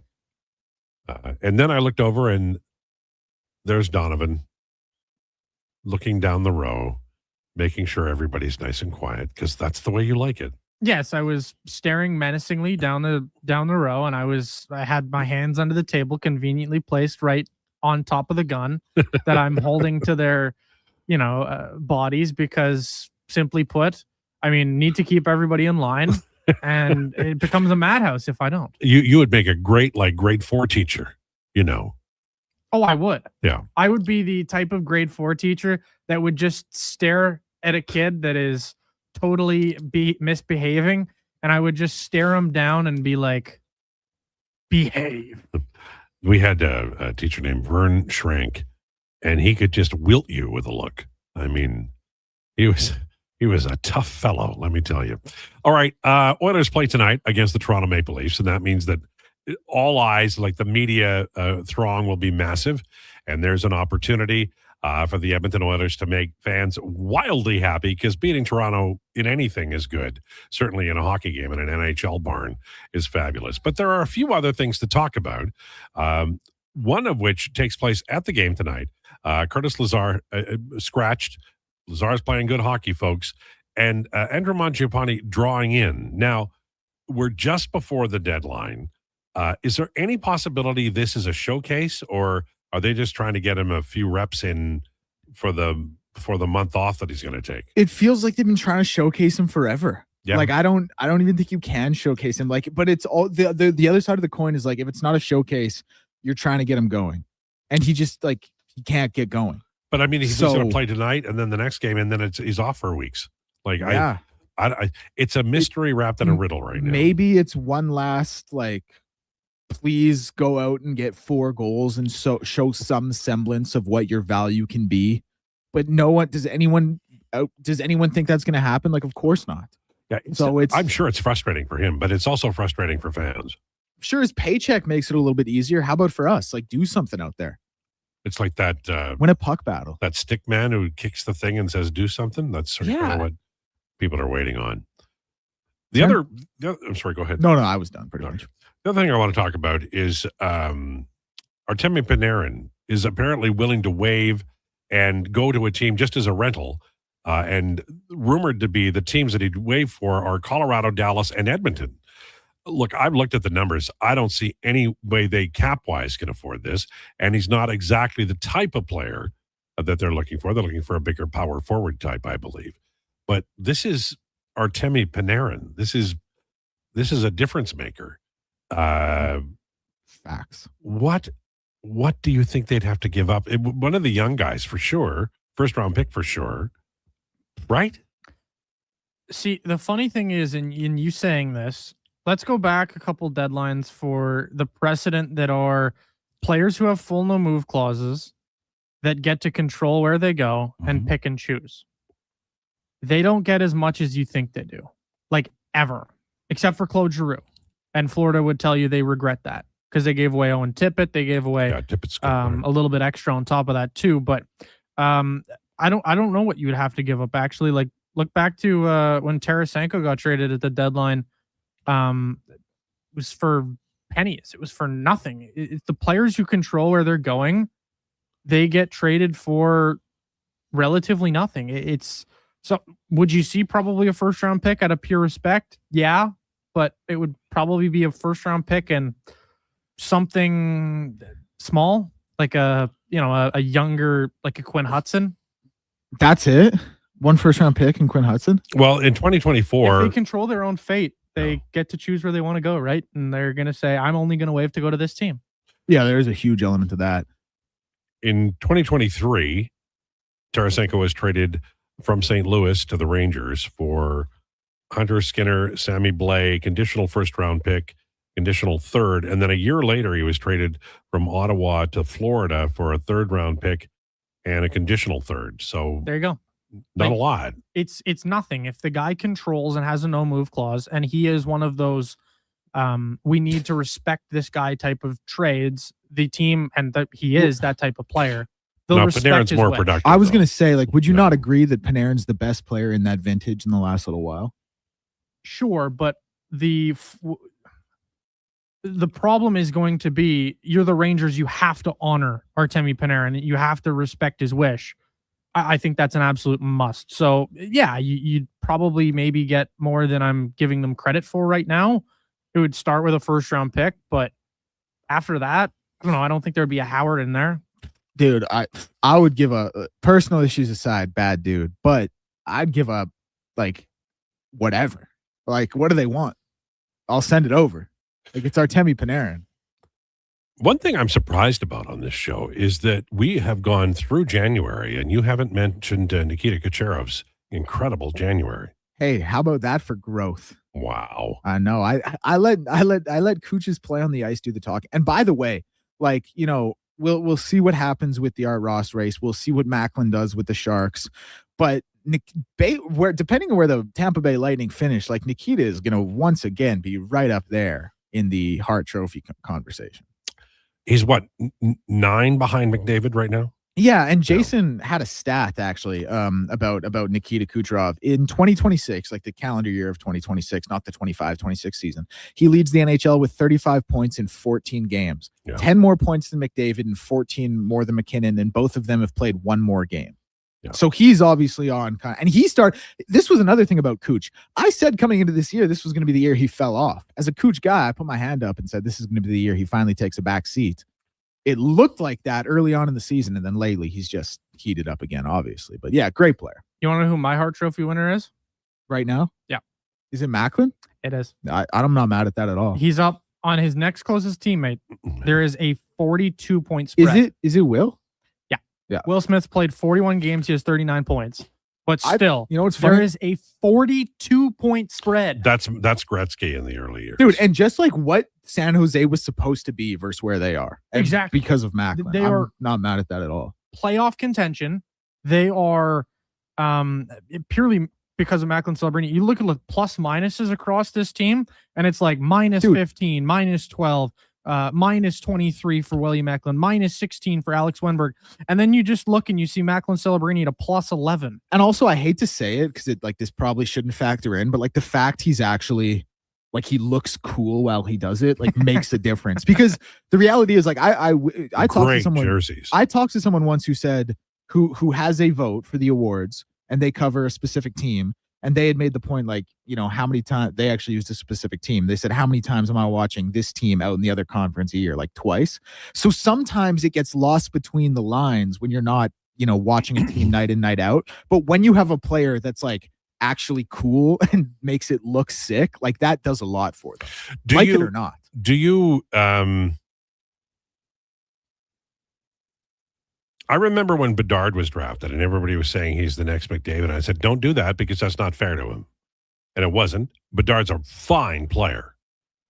But Macklin's better? Is that where you're going? Well, no, I'm asking because, like, should we be saying this is the next McDavid or is it still too shy? Because Bedard turned out to be a really good player.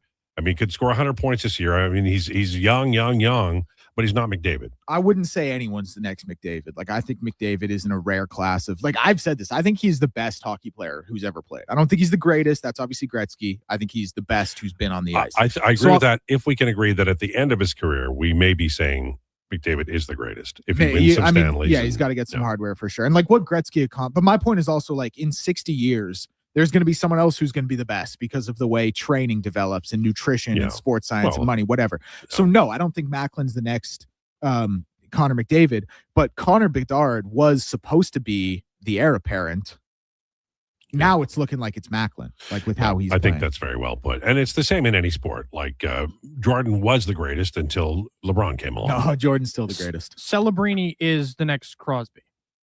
That's what Celebrini is. That's a really good call. He's the most complete player since Sidney Crosby. Don't take that as I'm firing shots at Connor McDavid. No, it's a point well taken, though. That is purely, he is the most evolved defensive forward that we've seen since Sidney Crosby in terms of has the entire package. You watch him down low. He is a dog down low. He's a dog down low. He is always giving it 110%. Like Macklin Celebrini is the perfect player, and he's 19 years old. Great sportsmanship too. Coach, I touched the ball. No, but he with the high stick with the other night, right? That's what I'm saying. Yeah, like Coach, I touched it. Love it. Just love it. I don't know whether he's a dog down low or I love Declan is going to be my favorite comment out of today. I got a good one, by the way, from my name is. Oh, you have a really good, is it a hockey player? Yeah. All right. Active hockey player. Active hockey player. Yep. It'll be Sissons. Some fella. All right. I want to ask this. I talked about it earlier, and I think that people were mad the other night. The Oilers were giving up all kinds of 10-bell chances, and that's true. And they do have games like that, and they are capable of playing far better. But in hockey, at 5-on-5, when you are in your own zone and not turning that puck over or getting possession of the puck or saving it and freezing it early, you're in more trouble as the seconds tick by.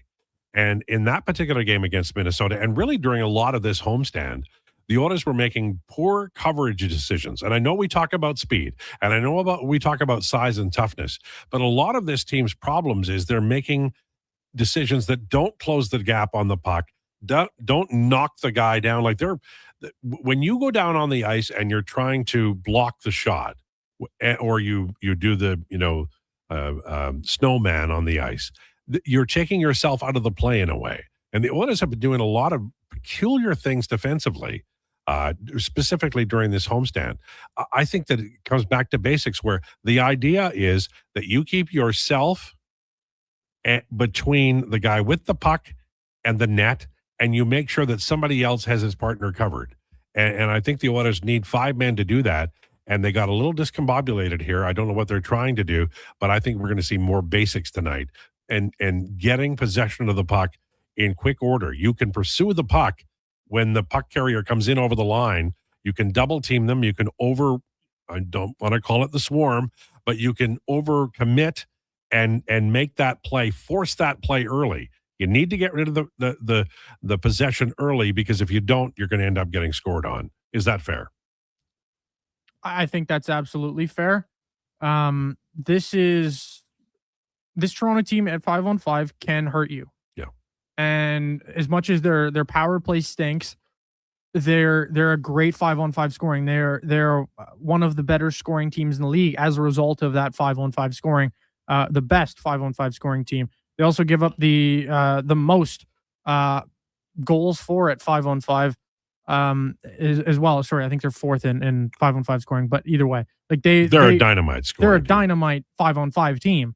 But everything goes wrong on the special teams, and everything goes wrong in terms of their own end. So if you're the Oilers, this is one where the quicker you get the puck out, this is one where the more you can defend and you don't rely on these. I don't want to harp on Darnell Nurse because he's taking it on the chin here on across the station over the last couple of days. But man, like you want to make some good plays with the puck. You can't just ice the puck all the time and go for that extra long stretch pass that has no hope of working. You can't make some of the plays that he's been making, and that goes for pretty much the whole defense as of late. So I don't know. I think this is a game, and against Calgary as well, where the quicker you get the puck out, the more success you're going to find. Yeah. Because Toronto's not a good forechecking team. No. Well, they have. They're not quick enough to get in on the forecheck, and they don't move the puck as well as Edmonton does out of the zone, because they've got they overcommitted. The Carlo trade was like I've watched Boston forever, And Carlo has been a really good defenseman, but there's a tipping point, where you hit 30 and you're a really effective defenseman, but you got a lot of miles on you. And I don't mean that like you're trading in a car, although that's kind of exactly what I mean. I think that Carlo is a guy who you can count on like as a third pair guy, but when you're putting him into a feature role and playing against, like McDavid, you're asking for trouble because he's going to pass him like a house. McDavid will pass him like a house on the side of the road. Words, they're playthings to me. And I think that's a concern when you're Toronto. You don't have a lot of burners back there. You got a lot of old guys. You got a lot of big guys. That's not necessarily the template for today's NHL. Okay. Hockey player, you say. Active hockey player. Mm-hmm. And you're going to give us clues. Yeah, 7 clues. I think I might have a bonus clue. I don't know how many I wrote down. All right. Does Mackenzie get to play? Yeah, of course. All right. Of course. Can Josh call in? Time for a break. Lowdown with Lowetide on Sports 1440 and YouTube. Come for Canada's largest trade shows, the biggest names in entertainment, exhilarating sporting events, and more. And stay for the experience at the Edmonton Expo Centre. Looking for the perfect place to host your next big event? From trade shows to galas, meetings, and concerts, the Edmonton Expo Centre has the space, event expertise, and service to make your next event unforgettable. With over 522,000 square feet of flexible event space, in-house catering, and operational expertise, they bring your biggest vision to life. Learn more at EdmontonExpoCenter.com today. If you manage or lead a team, join your peers April 14th to 17th at the Banff Management Course. PA Douglas Training invites you to 3 days of immersive leadership development in beautiful Banff, Alberta. Learn how to manage conflict, motivate and influence others, strengthen teamwork, and improve productivity. Proudly Canadian, PA Douglas has trained over 150,000 professionals. Registration includes 3 nights at the Banff Springs Hotel, breakfast, select meals, refreshments, and course materials. Register now at padouglas.ca. These days, it's all about who you know.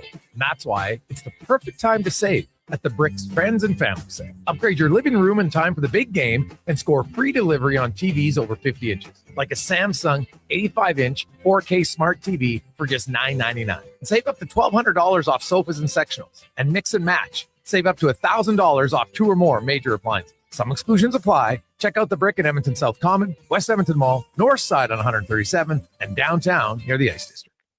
If you've got a smart speaker, get it to play Sports 1440. And it doesn't matter when you listen as we roll out the Sports Talk 24 hours a day, 7 days a week. Edmonton's home for sports radio is Sports 1440. Ooh, girl, the way you touch that thermostat, it really turns me on. Like a heat exchanger, sensual phenomenon.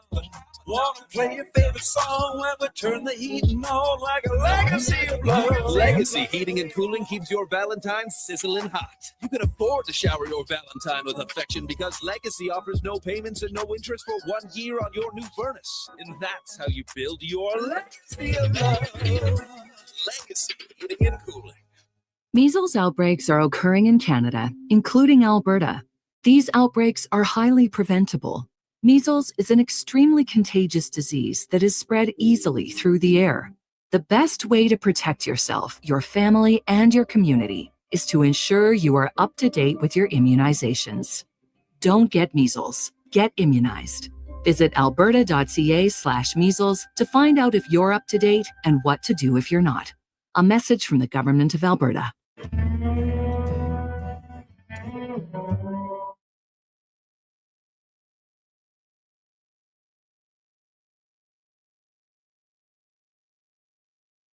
Here's the Lowdown with Lowetide on Sports 1440. Presented by Wolf GMC Buick. We're making it easy. WolfGMCBuick.com.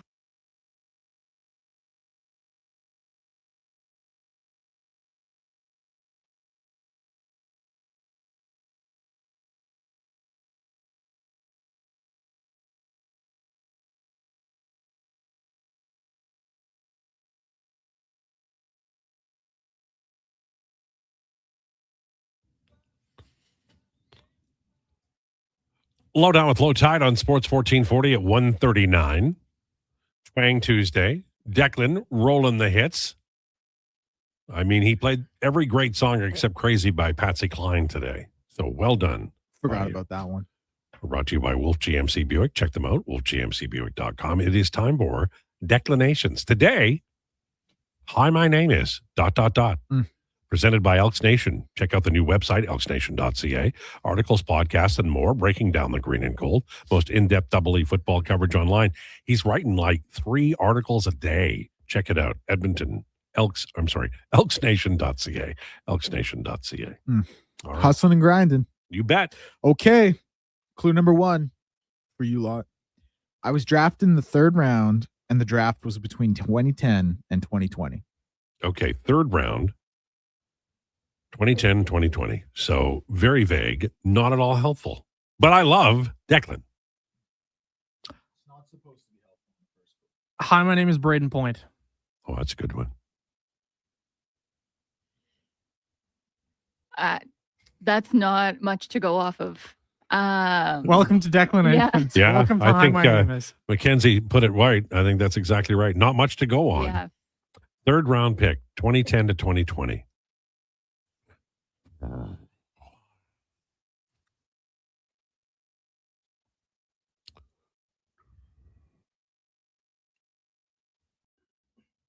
And an active player. He's nodding yes because he doesn't have the mic in front of his face. Oh, I right see. now. Okay. Yeah. I thought he was doing his mime impersonation. And to be clear, it was not Braden Point. Not Braden Point. Not who'd you say, Mackenzie? I didn't. It's here's the other thing. It's not you're not supposed to get it on the first clue.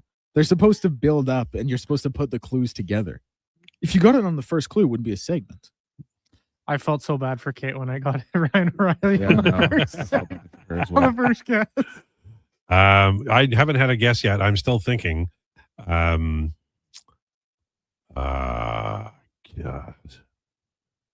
Oh, man. Hi, my name is Stuart Skinner. Your name is not Stuart Skinner. Were you drinking something there? No, I was good guess. Clue number 2. I played NCAA hockey. Okay.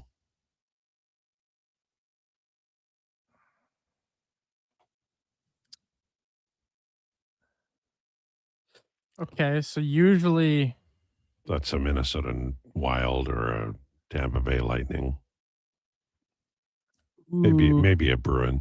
it wouldn't be a guy like Sorelli, even though he was a 3rd round pick because he played in the O, played for Erie. It wouldn't be. I don't know why I'm on a Tampa Bay Lightning trend here, but my brain is just going through all the Tampa Bay Lightning right now. Hi,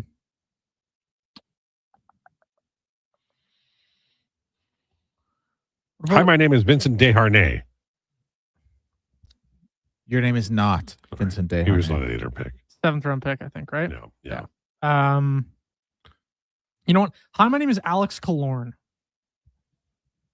Your name is not Alex Killorn. I liked Alex Killorn's game a lot, by the way, but it is not him. He's had a long career. Okay, I might be way out to lunch with this, but hi, my name is Jeremy Swayman. Your name is not Jeremy Swayman. Clue number 3. I have played for 4 NHL teams. Okay, so 4 a NHL veteran, teams. probably drafted in maybe 2015. I love Declan.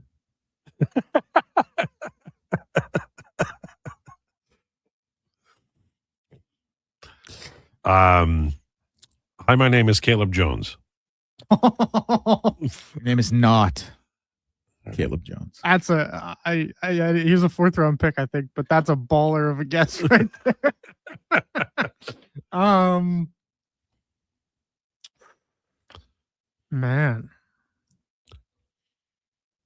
oh man. Yes. See, I'm thinking 3rd round price tag. Usually, I'm thinking goalie now. Yeah. Trying to think goalie or defense or defenseman. Not a forward.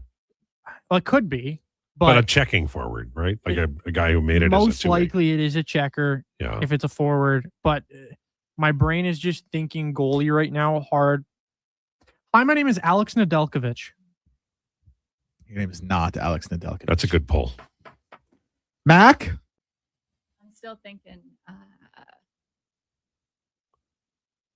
Hi, my name's Cam Talbot. Your name is not Cam Talbot. Clue number 4. My career high in goals is 17. So the goalie thing's out.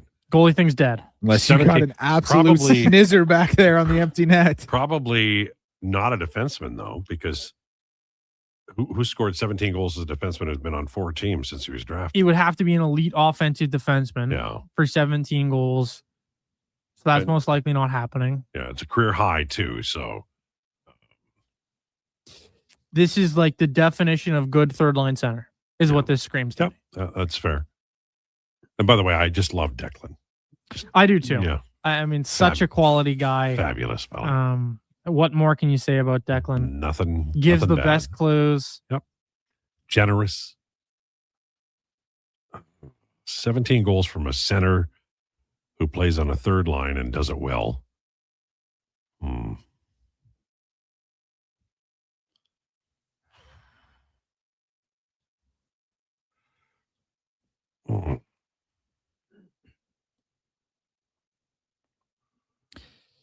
It wouldn't be a guy like Jordan Staal.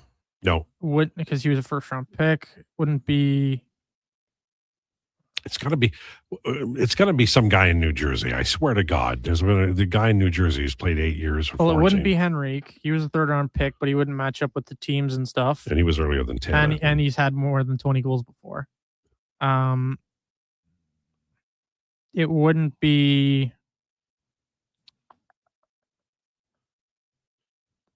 This is a tough one, Dak. I'm good for another clue, honestly. Me too. Yeah, I'm not. Okay, clue number 5. Currently a point per game player this year. Oh, wow. So maybe in a different role for a team that has emerged late or this year. Late bloomer. Say Buffalo or Montreal or San Jose. So you must have been in a late 2010s pick, like a 2019 or something. But he's on like his that. 4th team, though, right? Like That is true. Yeah. But if his career high is only 17 goals, and he's a point per game. he's a point per game now. Playmaker? Good God.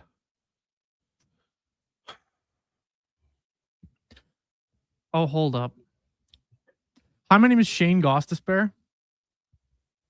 Your name is Shane Well Gostisbehere. done. Wow. Give that man a crown. Great pull. This is why you need a camera on you, because that's the highlight of the show. Shout out Gord and Walter on the text line. They both got it. The text line remains undefeated. That was well done by you. Well done. And you sussed it out, and unbelievably good clues by Declan. I was going to say, see what happens when you stick with the game instead of bitching and moaning? You end up getting it right. Listen, in fairness to Not us, bad. our natural check down is bitching and moaning. Oh, so. you guys, I think on Hi, My Name Is, granted, we've done it a little bit different for a good few weeks before this. You guys, probably the last 3 months are like batting 100. Batting 1,000, I should say. 100 is bad. Batting 1,000, I should say. Yeah. Well, I think that was just genuinely a brilliant bit of, sussing out by Donnie. Like that's a keen mind that doesn't go to concerts. What was the one? What made it click for you? What finally put it all together? It was just 17 goals and a point per game. It's just there. Yep. You're never going to be that much of a playmaker. And then I just thought, what small defenseman, and I was Shane Gostisbehere. It's funny. And I've loved Ghost his entire career. Yeah, I went out and found a player that was a point per game player this year and worked backward from there. Good. That's a good way of doing it. The first clue, yeah. Donnie's a beast, Eddie Steele. Donnie's a mess. You remember that movie? No. Slapshot. Is it Slapshot? No, I'm sure. I think he said Donnie's a beast just because you're a beast. But yeah. Reg Dunlop, Paul Newman says, I can't remember the guy's name, but it's something like Bobby's a mess because he got beaten up. That was well done. That was a highlight. Once again, I'm ill prepared for the 5 minutes that follow. Yeah. That was one of those ones where it was like, well, everything sort of just clicked randomly for no reason at all. Other But than just that's it clicked. because that's a good solid brain and a good memory is what it is. I Well, mean, it's you like- should be using it for good, but I want to throw one back to you that we talked about earlier. What would you give up for Artemi Panarin? boy, I would give up a lot. I really What like I'm Artemi saying. That's what I'm Panarin. saying. I would go a little more than Don. I know his point. I understand his point, but I think this A could be little more, dude. I'm going a lot more. well, because I think this could be the crowning thing, right? Like you put Panarin on the skill lines, you put Nuge on a soft minutes third line, and you get one of those kids going out to trade the other one, and now you got three lines you can count on. And Panarin is like money, and I know he's older, but he's still productive. I have to say. The point about being small is well taken. You'd have to trade one of the smaller wingers, but I'd be all over that. I'd be like a fly on stink on that deal. I would. Who would you think is more likely? A guy like a Ryan O'Reilly or a Boone Jenner, Charlie Coyle, like the general third line center type convo? I think it's Boone Jenner, Charlie Coyle. I don't think they can name that high. O'Reilly's going to cost more. Oh, of course he would cost more. He's got term. He's having an unbelievable season. But I mean, O'Reilly would solve all. You could play Nuge wherever the hell you wanted him. Absolutely. And O'Reilly is there is no better third line center than the only thing you'd have is you'd have 0 minutes for the fourth line center. He could be Mangiapane could be the fourth line center because he's not going to play. But isn't that a good thing at the end of the day? You've got depth to win the Stanley. You do. Of course. And if Ryan O'Reilly is your third line shutdown center and One who's thing, still putting up like good numbers offensively. One thing I will say is that a Ryan O'Reilly trade dovetails with which I talked about earlier this week. I know everybody will remember when I said the Islanders needed something more just where the Oilers are now, and they got Butch Goring, third line center. Pittsburgh Penguins, a decade later, they needed something more. They went out and get Brian Trottier, third line center. It's important because, the Oilers can win the Stanley Cup when McDavid and Draisaitl are out on the ice, but they can sure as hell lose it when the third and fourth lines are out there. If you get a guy like O'Reilly, I mean, Donovan's talking sense here. I hate to say it, but he is. Well, I always look back to the Stanley Cup winning profile and you look back to a team like Tampa when they acquired Blake Coleman and they acquired Barclay Goodrow. Obviously, Ryan O'Reilly, little different player and little different profile to those guys. But if you've seen and looked at anything over the last number of years, look at the third lines that win Stanley Cups. Brad Marchand was on Florida's third line with Lundell and Luostarinen. That line was beyond excellent. And Marchand cheated like a cheating dog. I knew it was as soon as that trade happened at the deadline. I said, that's it. Florida's going to win. Of all the places, I love Brad Marchand. I don't know why he hasn't won a Lady Bing. He's such a gentleman. But I just, Marchand to me is like, what? Are you robbing me of time? No, that clock up there is almost a full minute slow. I'm calling the government. There's going to be an investigation. Telling them we're going to what? have trains going across Canada. Why is Lowetide being robbed of time? They'd side with me. Yeah, you're probably right. Okay. Well, tomorrow we're on again, unbelievably. We'll have, it's Kevin McCurdy tomorrow. And of course, we'll be talking about the game tonight, the game tomorrow. Thanks so much for tuning into the Lowdown. Jason Gregor Show on the way next.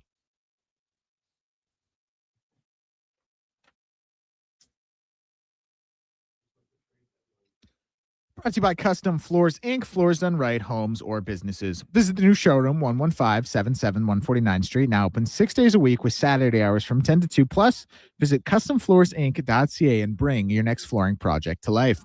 Edmonton Oilers game day, 6:30 p.m. puck drop. Connor Ingram in the starters net as they take on the Toronto Maple Leafs. Sam Bennett has replaced injured Anthony Cirelli on Team Canada, and the Memphis Grizzlies in NBA news trading forward Jaren Jackson Jr., John Conchar, Jock Landale, and Vince Williams Jr. to the Jazz for Walter Clayton Jr., Kyle Anderson, Taylor Hendricks, George Niang, 3 first-round picks. Chicago, Minnesota, Detroit have agreed to a multi-team deal that sends Jaden Ivey and Mike Connolly to the Bulls and Kevin Huerter and Dario Saric to the Pistons, Detroit also will be receiving a 2026 first-round protected swap from Minnesota. Just coming down, the Chicago Bulls trading center Nikola Vucevic and a second-round pick to the Boston Celtics for Anthony Simons and a second-round pick. And Raptors head coach Darko Rajakovic has been named the World All-Star coach ahead of the NBA All-Star Game. I'm Declan Krueger. This has been a Sports 1440 update.